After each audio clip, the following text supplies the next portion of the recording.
Now, let me tell you about a family.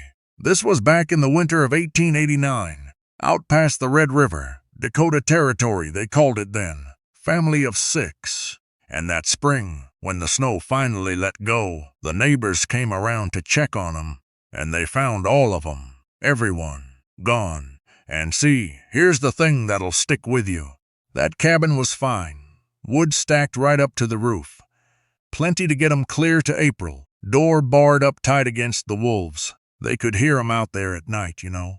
They did everything right, or, well, they thought they did. Now the story that got told around that county for 40 years after was the winter, the cold, the wolves, how the frontier just takes the weak ones. But I'll tell you what killed that family, friend. Weren't the winter, weren't the wolves. It was the fire. The fire they built to stay warm. That's the thing that put all 6 of them in the ground. And the worst part? They near about did it all right. Had the wood, had the stove, had a good tight cabin. They just never got told the one thing. The one thing that's the difference between a fire that keeps your family alive and a fire that kills 'em in their sleep. 'Cause that's the myth, see? Folks figure a fire's a fire. Wood burns, room gets warm, you're safe. And that little idea right there, that's killed more homestead families than the cold ever did. Whole families, found in the thaw, in cabins that were warm and cozy the night before. The fire was never the enemy. What they didn't know about it, that was the enemy. Now what those folks were trying to do, it's got a name. Heating your home with wood. The way your great-great-granddad kept 8 people alive through 5 months of winter, with nothing but an axe, a stove, and a stack of split oak. No propane truck, no electric bill, no furnace you gotta run off your telephone. And I'm gonna walk you through the whole thing, every piece of it, the real way, so you can do it yourself, every piece but one. 'Cause let me ask you something. If the power went out in your county tomorrow, dead of January, and all you had was a wood stove and a pile of logs, could you keep your family warm a whole month without poisoning 'em? I'll be honest with you. Most grown men couldn't. Not anymore. Their great-granddads could have done it half asleep. That right there. That's what we're taking back today. Heating your own home, off your own wood, through your own winter. And everybody in that house walks out come spring. And there's one step, that they worked the hardest to make you forget. The step that's the difference between the families that woke up warm and the 6 in that Dakota cabin. We'll get there. But stay with me, neighbor. This one's worth your 20 minutes. I'm Elias Mercer, 5th generation up on this land in the North Woods. My people came up this ridge with an axe and a mule when this whole country was more trees than towns, and we just never left. My granddad, Amos, he raised me after the fever took my daddy, and before he passed, he sat me down and made me copy every last thing he knew into a leather journal. The wood, the weather, the fire, all of it. Said a skill you write down is a skill that outlives the man. So, this here's me keeping that promise. And listen, this stuff didn't fade away, 'cause it quit working. It faded, 'cause the day the propane man and the power company came up the road, somebody made a fortune off your family forgetting they could keep themselves warm. By the time we're done, you'll know which wood to burn, and which wood'll kill you, when to cut it, how to dry it, stack it, build the fire, how to keep that chimney from burning your house down around your ears, and you'll know that last piece, the one you can't see, the one that put those 6 in the ground. I ain't walking away from it till it's yours. Before we get into it, go on and hit subscribe. Not for me, for you. 'Cause this old stuff we dig back up around here, you're gonna want the next one. All right, 6 pieces to burning wood right. 6. In order. Miss the first few, you get a cold house and a long, hard winter. Miss the last one, the 6th, and, well, you don't get a second winter at all. Most folks that burn wood, they get the first 2 close enough. It's the middle where it starts getting away from 'em. But that 6th one, that's the one they quietly took out of the talking about 70 years back, and it's the whole difference between a warm cabin and a funeral. We'll build up to it, piece by piece. So the real question ain't what we forgot, neighbor. It's who cashed the check when we did, and how you get it back for that first hard freeze. Piece 1. First thing your great-granddad knew that most men just don't anymore. Green wood can't keep you warm, and it'll kill you trying. Picture the old woodpile out back, late winter. Granddad out there with the crosscut and the maul, breath fogging up, dropping trees, while the sap's still down in the roots and the ground's froze hard. Now here's the thing, he weren't cutting that wood for this winter. He was cutting it for next winter. 'Cause a tree you just cut, that's half water, that is. I mean it, you could damn near wring it out like a wet rag. And you go to burn that green, most of your fire's heat gets wasted just boiling the water out 'fore the thing'll even catch good. You get a cold, smoky, hissing, sorry little fire. And worse than that, all that smoke that don't burn, it goes up and coats the inside of your chimney with a tar. Creosote, they call it. You hold on to that word, creosote. It comes back around in piece 5, and it's part of what killed that family. Seasoned wood now. That's dead wood, dry wood, wood that's give up its water to a whole summer of sun and wind. The EPA, the government folks, even they put a number on it. Say your firewood ought to be down around 20% water before you burn it. Your great-grandma didn't have no meter. She just knew. Knew it by looking ends all cracked and checked, split up like dry ground in a drought, bark coming loose, or fell off already, gone gray, gone light. A dry log weighs next to nothing next to a green one, and you knock two pieces together, you hear a good sharp crack. Not a dull old thud. Most hardwood needs 6 months to a year sitting in that pile. Oak, best there is, once a year, maybe 2. That ain't folklore, friend. That's just water and time. And water and time don't care what year it is. Now here's where folks mess it up. Number 1 mistake, they burn the wood the same year they cut it. Cut in the fall, burn it that winter, then sit there wondering why the house won't warm and the chimney's black as pitch. You're a year early, every single time. They'll sell you a little bundle of dried out wood down at the gas station, $8 a night. That's fine, I suppose. Or you cut and stack your own for a summer's sweat, and you burn free the rest of your life. So this week, go walk your woodpile. Grab a piece, split it open fresh, look at the inside. Damp, dark, cool to the touch. That wood ain't ready. And if you want to know for sure, a little moisture meter's about $15. $15 against a cold house and a chimney fire. Cheapest tool you'll ever buy. Now, which wood though? 'Cause they ain't all the same. And the wrong kind'll smoke you out of the house and tar up that flue no matter how dry it is. That's next. Piece 2, which wood you pick. See Granddad standing at that pile, hand on the axe, sorting as he splits. He didn't just burn whatever fell down. He burned for the winter. Knew every tree on that ridge by what it'd do in the stove. Your hardwoods, that's your winter wood. Oak, hickory, maple, ash, beech, black locust. Heavy, dense, slow. They burn hot, they burn long, they hold a bed of coals all night, so you wake up to embers instead of cold ash. A stove full of good dry oak, that's a stove you can trust till morning. Now your softwoods, pine, spruce, fir, cedar, whole different animal. Light, fast, full of pitch and resin. Flare up bright, burn out quick, snap and throw sparks all over. And here's the part that matters. That resin? That's creosote's best friend. You burn softwood all winter long, you're just painting the inside of your chimney with fuel. Ain't no sin in softwood, mind you. Your great-granddad used it to start a fire. Catches quick, gets the box good and hot. Kindling, morning starter. But once she's roaring, you feed her hardwood and you keep her there. Pine by the door for lighting, oak in the box for holding. That's the whole trick. And the fire folks, the National Fire Protection people, the chimney sweeps, all of them, they'll tell you the exact same thing. Dry hardwood, burned hot, that's your clean fuel. Green wood, or that pitchy softwood, burned cool and slow. That's what tars up a chimney and burns houses down. That ain't some old wives' tale, neighbor. That's the modern experts backing up exactly what your grandma did on instinct when she reached past the pine and grabbed the oak. Mistake folks make? hitting the whole winter on softwood 'cause it was free or it was handy. And come February, they find out their chimney's an inch thick with tar and one hot fire from lighting up. So this week, go sort your pile. Hardwood in one stack for the long burns, softwood in another for starting. And if you don't know your trees yet, that's all right. The leaves and the bark and the weight'll teach you by spring. Heavy for its size, tight grain. That's your winter wood.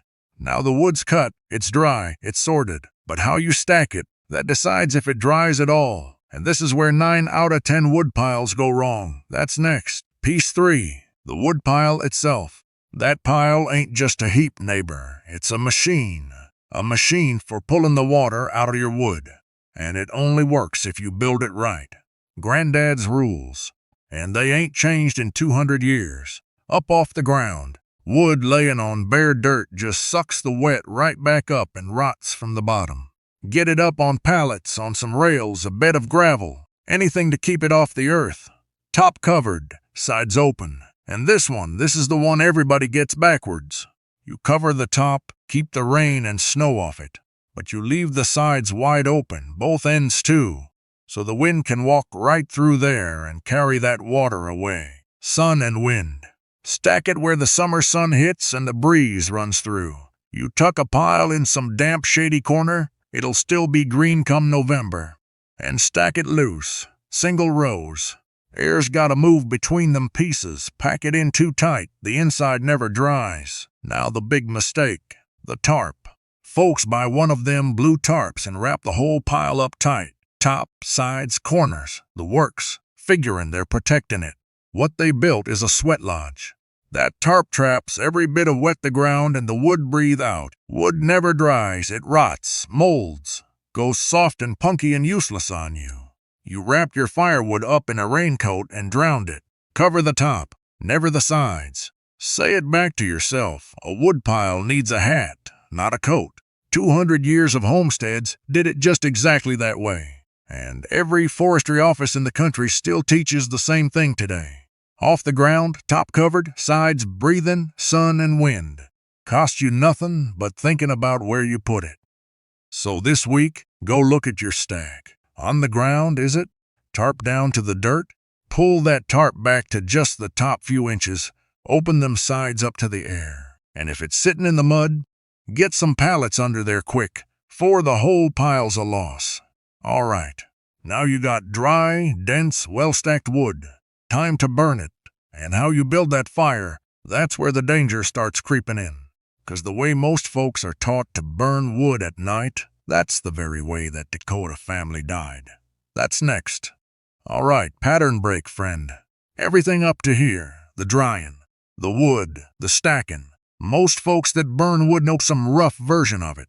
But these next 3 pieces, this is where it turns serious. This is the ground where it all got hollowed out, where a nice warm fire quietly turns into a killer.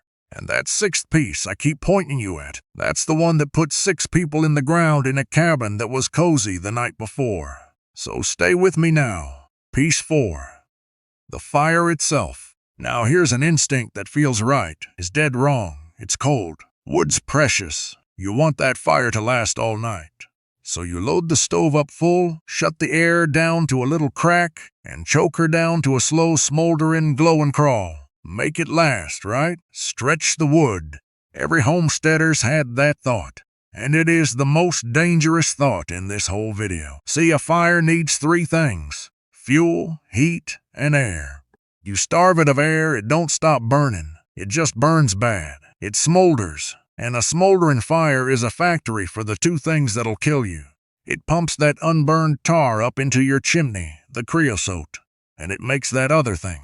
The one you can't see, can't smell, can't taste. Hold on to that. It's the 6th piece. Makes a whole lot more of it than a good hot fire ever would. Your great-granddad burned hot.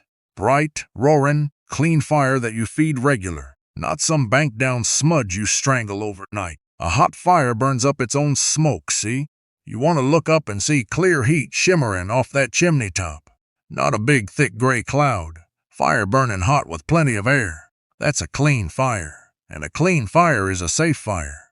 Old way to build it. And the modern stove fellas went and rediscovered this. Call it a top-down burn. You lay your big splits on the bottom, smaller ones on top, then your kindling and tinder up top, and you light it from the top. Burns down slow and clean. Don't have to choke it at all. So the mistake here, dampen that stove down to a smolder to stretch the wood overnight. That one habit, starving the fire for air, that's the root of both the chimney fire and the invisible one. Burn hot, burn clean, feed it a little more often. Bit more wood's a cheap price. The other price is your whole family. So this week, next fire you build, fight that urge to choke it down. Give it air, let her burn bright and hot. And watch your chimney. Smoke coming out thick and gray. Your fire's too cold, too starved. You want clear shimmer. Now, all that smoke you been making, it's been going somewhere, up the chimney. And what it's been leaving up there, that's piece 5. And that's the one that burns cabins clean to the ground. That's next. Piece 5. The chimney and the creosote. All that tar we've been talking about, from green wood, from pitchy softwood, from a starved smoldering fire, it's been condensing on the cold walls inside your flue. Layer on layer on layer. Black, hard, and it burns like lamp oil. That's your creosote, and a chimney lined thick with it. That's a bomb with a slow fuse. Here's how the house goes up. One day you build a real good hot fire, finally doing it right. And that heat reaches up and hits the creosote, and it lights off inside the chimney. Chimney fire roars like a freight train, throws flame and sparks right out of the top, cracks the flue, and can have the whole place lit up in minutes.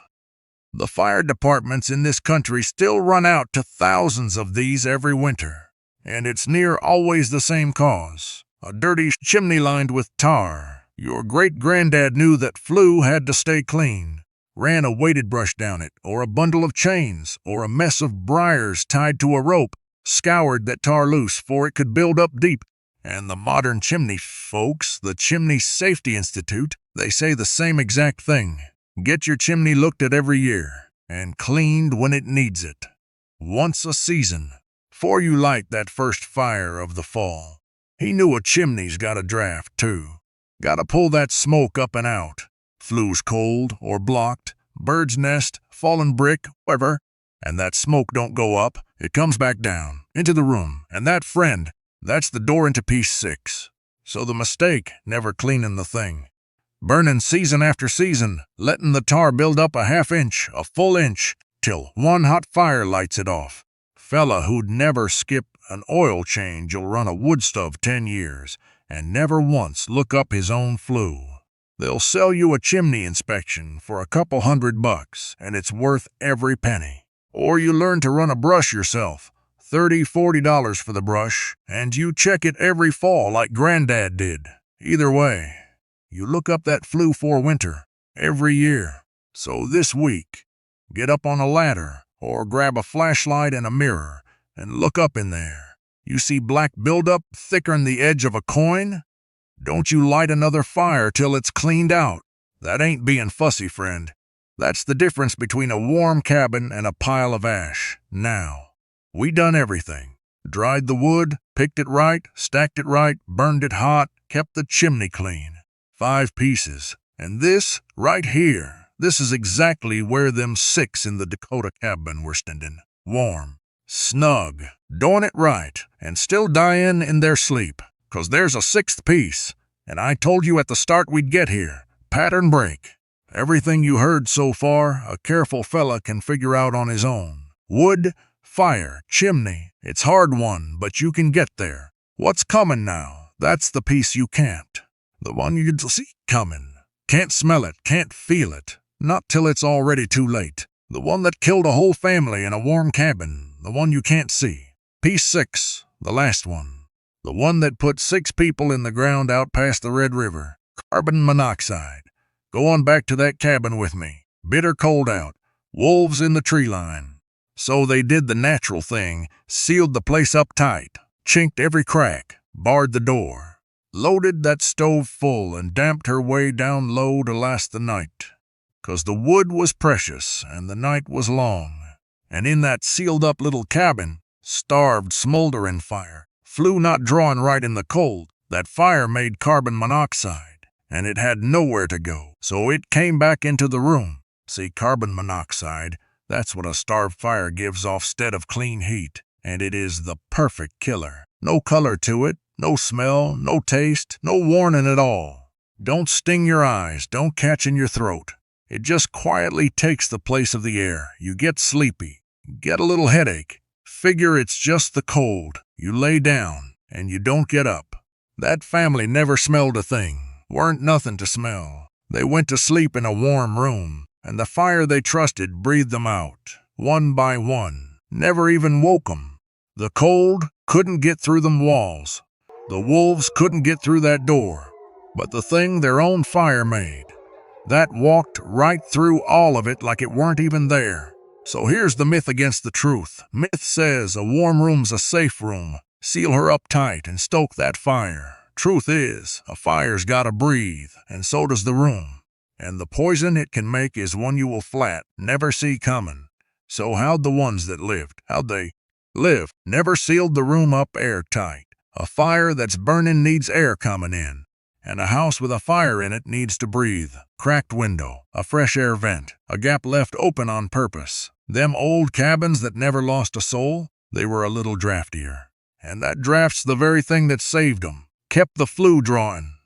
Clean, warm, open chimney pulls the bad air back out. Piece 5 and piece 6. Same lesson. Coming at you from two directions. And burned hot, not smoldering. Piece 4 all over again. The starved fire's the one that makes the poison. Good hot fire makes hardly any. And then, the one tool your great-granddad never had. The one thing standing between you and that Dakota cabin. A carbon monoxide alarm. $20. Runs on batteries, so it works when the grid's down, which is exactly when you're leaning hardest on that stove. It's a smoke detector for the smoke you can't see. And it is the whole ball game. The CDC ties hundreds of deaths in this country every single year to accidental carbon monoxide, and a whole lot of them happen in the cold months. From heating. $20 alarm ends that risk with one beep. Your granddad did it with a good draft and a clean flue and instinct he earned the hard way. You get to do it with a draft, a clean flue, and a $20 box on the wall that hollers for you ever feel a thing. So this week, go buy a carbon monoxide alarm. One for the room with the stove, one for where you sleep.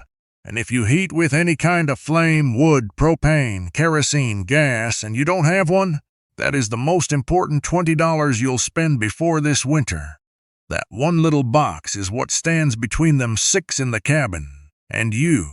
So there it is, the whole skill. Yours now. Cut your wood a year ahead. Drag it down till it's cracked and gray and light. 6 months to a year, longer for oak. Burn your dense hardwood for the long hold. Save the softwood for starting. Stack it up off the ground, top covered, sides wide open to the wind. A hat, not a coat. Build her hot and clean and give her air. Don't ever choke her down to a smolder. Look up that chimney every fall and keep the tar scoured out, for it can catch. And then, the piece the whole thing was built around. Never seal the room up airtight, keep that flue drawing, and hang a carbon monoxide alarm on the wall. That's the method. That's what your great-great-grandma lived by, and it's what that family past the Red River died without. And now, it's yours. That whole story of the Dakota cabin, the one that got told as the winter, and the wolves, and the frontier taken the week, that was wrong from the very first word. Winter didn't kill 'em. Wolves never touched 'em. Their own fire did it. 'Cause nobody ever handed 'em that 6th piece. And that's how it went, neighbor. That's how all this got forgot. Not with a law. With a propane truck, and a power line, and a couple generations that never had to learn. 'Cause this was never really about firewood, was it? It's about being a family that can't get shut off. Truck stop running. You're warm. Grid goes down in January. You're warm. Heating bill doubles on you, and it will. You just shrug and walk out to that woodpile you cut last spring. That ain't doom talk, friend. Ain't survivalism. That's just the plain, ordinary know-how your great-grandma had. That got quietly took from you, and that you just took right back tonight. You don't gotta master the whole winter this weekend. Just do one thing. This Saturday, go buy a carbon monoxide alarm and put it up. That's your ticket in. That's the piece that keeps everybody in that house breathing while you learn the rest. Your granddad knew all of this. Somebody just never got the chance to pass it down to you. And that's what I'm here for. So tell me down below, did your family heat with wood? What'd your granddad teach you about the fire, the flue, the woodpile? Every part of the country did it a little different. And whatever story gets the most comments, that's the one I go deep on next. Your great-great-granddad kept a whole family warm through 5 months of winter with an axe and a stove. And now, so can you. Don't let it die on your watch. Next time, the root cellar. The secret that kept a family fed clear through to spring without a lick of electricity. And the one little ventilation mistake that rotted a whole winter's harvest in about a week. Keep the old ways, friend. They kept us.